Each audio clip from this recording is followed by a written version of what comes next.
allons parler des très belles performances de la gestion Action chez Mansartis avec mon invitée, la directrice de la gestion.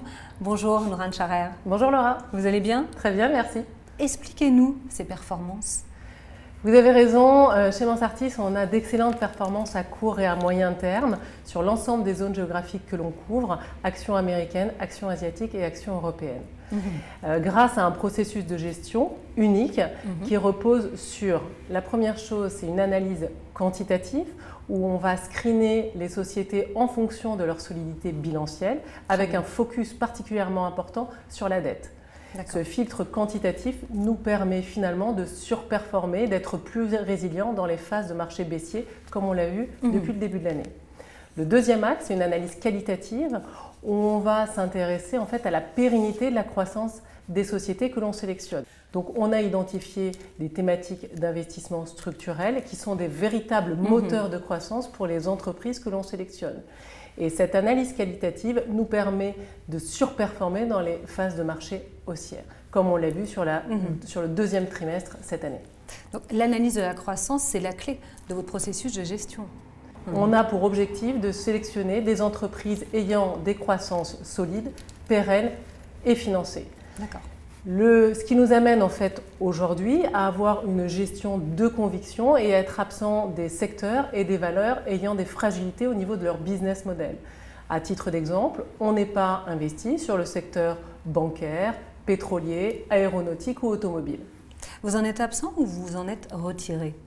Par exemple, sur le secteur bancaire, on en est sorti en 2016. Le secteur automobile, on en est sorti en 2018. Pour vous donner un exemple, le secteur automobile, on considère en fait que les contraintes réglementaires qui sont liées à la transition énergétique sont aujourd'hui beaucoup trop fortes dans un environnement où le marché en fait, automobile est légèrement ralenti. Et il en est de même pour le secteur bancaire. On a fait l'analyse en 2016. On considère que l'environnement de taux, l'environnement concurrentiel et l'environnement réglementaire fragilisent le business model des entreprises bancaires. Bien avant la crise sanitaire. Tout à fait. Vous parliez tout à l'heure de 3 thématiques d'investissement. Est-ce que vous privilégiez ça toujours à une monothématique? Vous avez raison, il n'y a pas en fait une seule tendance structurelle. Pour nous, il y en a 3. La première, c'est la consommation des classes moyennes émergentes. La deuxième, innovation industrielle et technologique. Et enfin, la troisième, qu'on a appelée préoccupation sociale et environnementale, qui est liée à toutes les problématiques démographiques et à la transition écologique. Ces 3 thématiques structurent l'ensemble des fonds chez Mansartis. Et ça permet effectivement de diversifier le risque et de ne pas être concentré sur un seul secteur ou un seul thème. L'ensemble de la gamme est ISR. Est-ce que c'est une force? Est-ce que vous pensez que c'est pour ça que vous avez surperformé les marchés?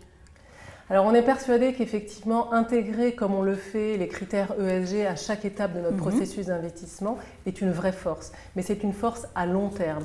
Et attention, l'analyse sur du court terme est à nuancer. Est à nuancer, pourquoi? Parce qu'on s'aperçoit que les secteurs tels que je mentionnais tout à l'heure, le secteur bancaire ou le secteur pétrolier, qui ont en règle générale une notation de risque ESG très élevés, sont souvent absents, voire sous-pondérés dans les fonds ISR.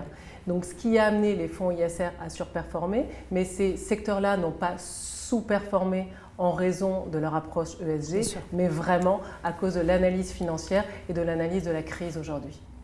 Merci beaucoup Nourane. Merci Laura.